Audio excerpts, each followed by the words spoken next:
Donc comment régler les litiges dans le cadre de l'OMC? Donc il y a un organisme international qui s'appelle l'ORD. Donc l'ORD, c'est un acronyme de Organe de règlement des différends. Donc il va s'occuper des différends commerciaux, des litiges entre les différentes personnes qui ont adhéré à l'OMC, enfin les différents États.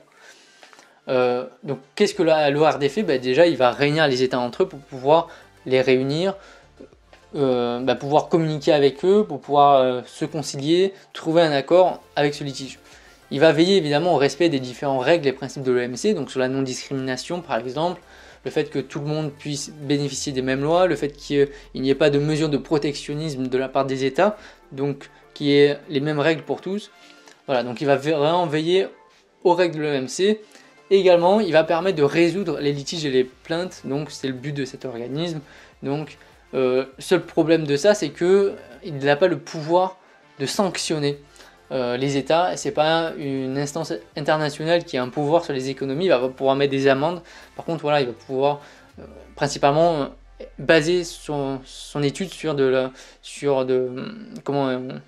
donc l'ORD va principalement agir sur la partie conciliation, trouver un accord entre les pays, mais il ne va pas pouvoir l'imposer. Ça, c'est le problème, qu'il n'y ait pas d'instance internationale.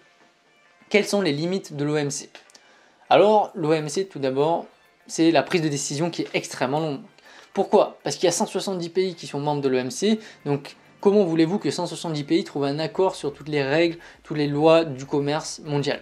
Donc l'accord est extrêmement difficile, il y a des divergences de pays, entre les différents pays, donc il y a plein de points de vue différents, et donc c'est extrêmement long de trouver et de prendre une décision.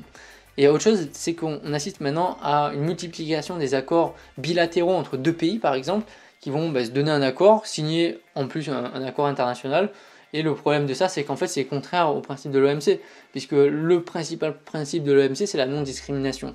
C'est-à-dire que toute économie qui rejoint l'OMC, peu importe sa taille, s'il est petit ou grand, bénéficiera exactement des mêmes règles. Le problème, c'est que si on met en place des accords entre deux pays, finalement, il n'y aura que deux pays qui vont en profiter et l'ensemble des autres pays ne pourront pas en profiter. Donc, ce principe de non-discrimination n'est pas respecté.